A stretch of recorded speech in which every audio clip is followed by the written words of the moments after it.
2014, a natureza chorou. Viu o homem agir com desrespeito e desatenção por ela. Assim, a ordem das coisas mudou. A abundância evaporou e a Mãe Suprema pareceu se vingar de nós, secando sonhos e deixando apenas as lágrimas de arrependimento. A mão do homem agrediu a vida. Neste ano, à medida que avançamos contra ela, peixes morreram, preocupações nasceram e acendemos o sinal de alerta. No Parque dos Lagos, a mortandade dos peixes tornou lastimável o cenário que deveria ser um refúgio para os olhos.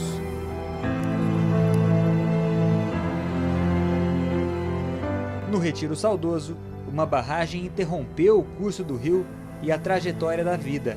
Assim, a poluição sufocou e os peixes não tiveram uma segunda chance. Foram massacrados pelo homem, justamente quem mais deveria zelar pelos animais. Essa espuma é proveniente, com certeza, de esgoto. Normalmente desce por intermédio de esgoto clandestino, tubulação clandestina, que vem das partes mais altas. Na Lagoinha, o esgoto também matou. Um vazamento condenou ainda mais o já imundo córrego Tanquinho. O Daerp, ao invés de ajudar, demorou para consertar o dano e contribuiu contra a vida.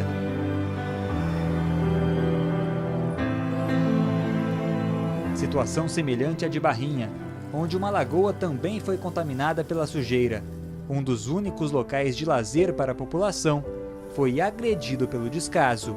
A única diversão que tem para as crianças vir está sendo aí, abandonada desse jeito aí. E o sol da liberdade também raiou sobre as margens plácidas do maior manancial de água doce do mundo. O aquífero Guarani, reservatório da vida, virou notícia. Impressionou. A nascente do Córrego das Palmeiras, ligada ao manancial, foi atingida em cheio pela ação do homem.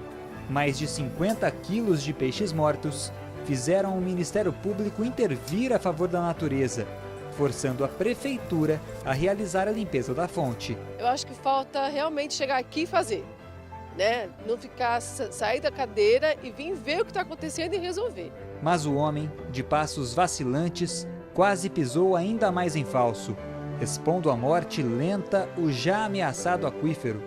A revisão do plano diretor, com uma emenda liberando a urbanização na bacia do Córrego das Palmeiras 2, por pouco não prejudicou a preservação da área de recarga do manancial. O Ministério Público pressionou e barrou as intenções do Legislativo.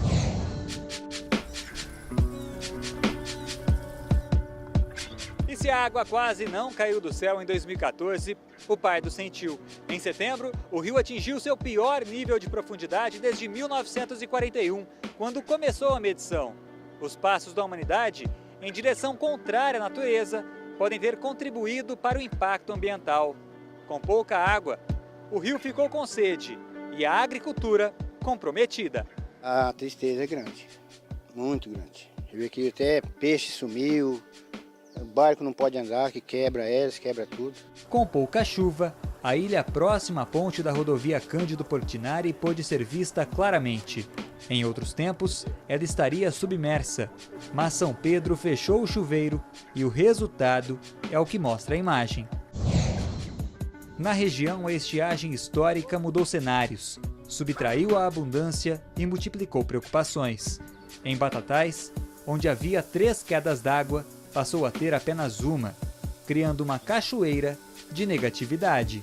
Eu não consegui entrar porque era muito fundo. E eu vejo isso, é como se falar assim, nossa, acabou, que eu podia tentar entrar então, agora eu não posso. Em Serrana, o abastecimento ficou precário. A lagoa secou e centenas de peixes morreram. Situação semelhante em toda a região, onde 18 municípios ficaram em estado de alerta pela falta de chuvas. Até Jardinópolis aplicou o racionamento. Não tem água nem para limpar a casa. Tem bairros que já está na falta. O grave quadro ambiental deixou um rastro de lágrimas, que banharam a terra seca. A falta de preparo para a situação até então imprevisível prejudicou o bolso de muitos agricultores. Em Orlândia, a estiagem prolongada matou parte da vegetação. A pior seca dos últimos 84 anos destruiu 40% dos pés de café de uma fazenda. O prejuízo chegou a R$ 750 mil. O prejuízo já está calculado. Não vai ter condições de a gente prosseguir é se essa chuva não chegar tão já. E quem deveria dar exemplo, não deu. O poder público desprezou a natureza e sepultou recursos naturais preciosos. Na região do Educandário, um super vazamento notado por nós parece não ter sido visto por quem deveria. Assim, a água foi embora tímida e desprezada pela máquina pública. É um abuso perante o povo de Ribeirão Preto, com a falta de água que está havendo. Ver uma situação dessa é de doer, né? Para piorar, várias cidades da região enfrentaram um racionamento. Ribeirão Preto, ostentando a abundância do aquífero, ignorou milhões de litros d'água. O mau uso foi constante e os vazamentos pelas ruas revoltaram os mais preocupados com o meio ambiente. De olho nos erros, tanto do poder público quanto da população, o Grupo de Atuação Especial do Meio Ambiente, o GAEMA, começou a fechar o cerco contra o desperdício de água. Os promotores de justiça demonstraram a intenção de criar uma lei para punir o desperdício. E o meio ambiente mudou a rotina dos profissionais do Jornal da Clube. Várias pautas foram direcionadas ao tema, tratado com imensa preocupação por todos. Caçambas, lixões, resíduos sólidos, assuntos que exigiram ainda mais atenção. A natureza, sempre desprezada por muitos, foi alvo de interesse de toda a cidade. O Plano Nacional de Resíduos Sólidos, em vigor desde o início de agosto, também foi tema de reportagem, pois muitas cidades ainda não implantaram medidas para acabar com os aterros sanitários. Aqui na região, ao menos 72 municípios estão irregulares. Nos falta agora um plano mais abrangente e mais conciso sobre a destinação dos resíduos da construção civil. O governo federal, que deu 4 anos para as cidades se adequarem à gestão do lixo, viu os municípios caírem diante da exigência. Ribeirão Preto deu um tiro no pé, não fez o projeto para o Plano Municipal de Resíduos Sólidos e ficou impedida de receber verbas federais. Eu acredito que o município vai ter que se regularizar rápido e não ficar aguardando a PPP do lixo. Situação parecida ocorreu em São Carlos. O Ministério Público Federal constatou que os locais destinados para o depósito de resíduos estão lotados e notificou o prefeito Paulo Otomani por não se adequar à Política Nacional de Resíduos Sólidos dentro do prazo nacional, encerrado em agosto.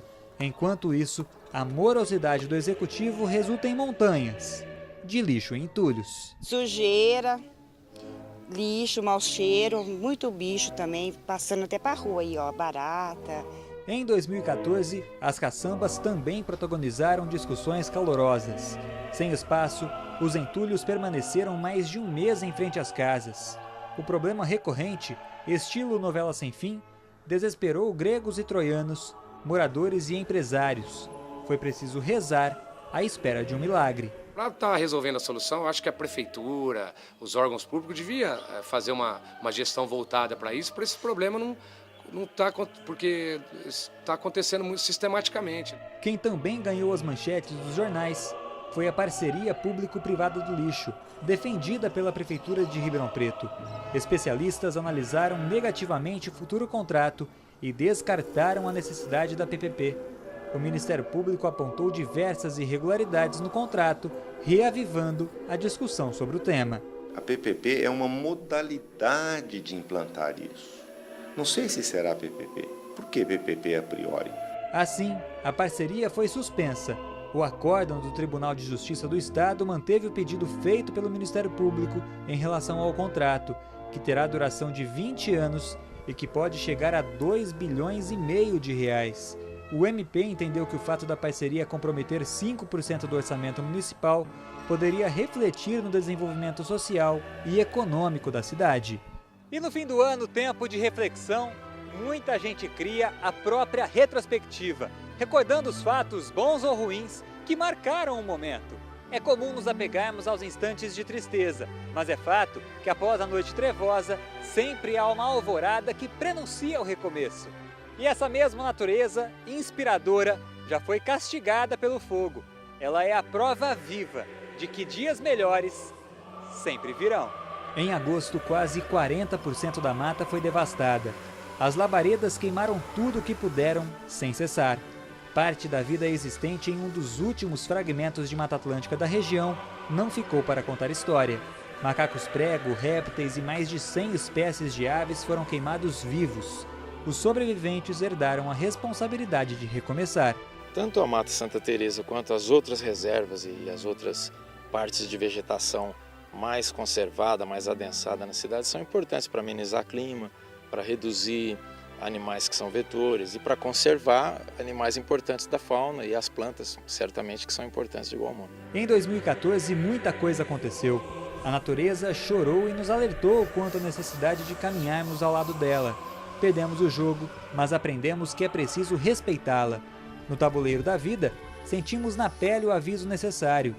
Problemas se foram, outros vieram e ficamos com a lição. Entendimento divino de que tudo é passageiro, inclusive os recursos, que podem um dia acabar. A Mãe Natureza, de grandiosidade surpreendente, nos fornece a vida, mas sabe cobrar caro a petulância dos filhos desajuizados.